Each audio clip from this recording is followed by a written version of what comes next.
இரண்டாம் முறையாக கடவுள் இந்த உலகத்தை படைத்தார் அல்லவா?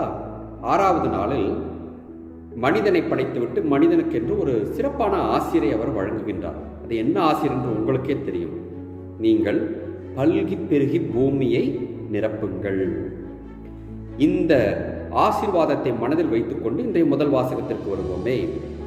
கடவுள் இந்த உலகத்தை பாவம் நிறைந்திருந்ததால் வெள்ளத்தை அழித்து விட்டார்.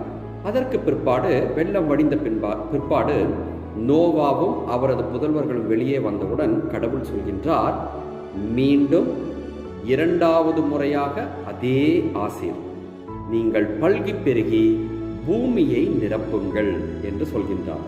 அப்படி என்றால் எல்லாவற்றையும் கடவுள் ஒரு காரணத்தோடு தான் சொல்கின்றார். மனிதர்களை பொறுத்தவரை அவர் இரண்டாம் முறையாகவும் கொடுத்த ஆசீர் என்ன? பல்கி பெருகி பூமியை நிரப்ப வேண்டும். இதுதான் அவர் கொடுத்த ஆசீர். அப்படி என்றால் திருமணம் புரிந்து அந்த திருமணத்தின் வாயிலாக குழந்தைகளை பெற்றெடுத்து உங்களுக்கும் சந்ததியை உண்டாக்குங்கள், திருச்சபைக்கும் சந்ததியை உண்டாக்குங்கள், கடவுளுக்கும் சந்ததியை உண்டாக்குங்கள் என்பதுதான் அதனுடைய பொருள். இதை மனிதர்கள் ஆழமாக சிந்தித்து உணர்ந்து கொள்ள வேண்டும். இதில் ஆன்மீக கருத்து ஆழமாக அடங்கியுள்ளது என்பதையும் தெரிந்து கொள்ள வேண்டும்.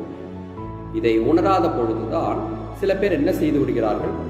கருவிலேயே குழந்தையை, வாரிசு என்று இருக்கக்கூடிய குழந்தையை அழித்து விடுகின்றார்கள். அபாஷன் என்று சொல்கிறார்கள் அல்லவா, கருக்கலைப்பு. அப்படி செய்து விடுகிறார்கள். அப்பேற்பட்டவர்களுக்கு கடவுள் இன்று என்ன தண்டனையை வைத்திருக்கிறார் தெரியுமா? இன்றைய முதல் வாசகத்தில் அதே இடத்தில் சொல்கின்றார், இதோ மனிதர்களின் இரத்தத்தை சிந்துகிற எவராகிலும் அந்த இரத்தத்திற்கு ஈடாக நான் கணக்கு கேட்பேன். ஏன் தெரியுமா?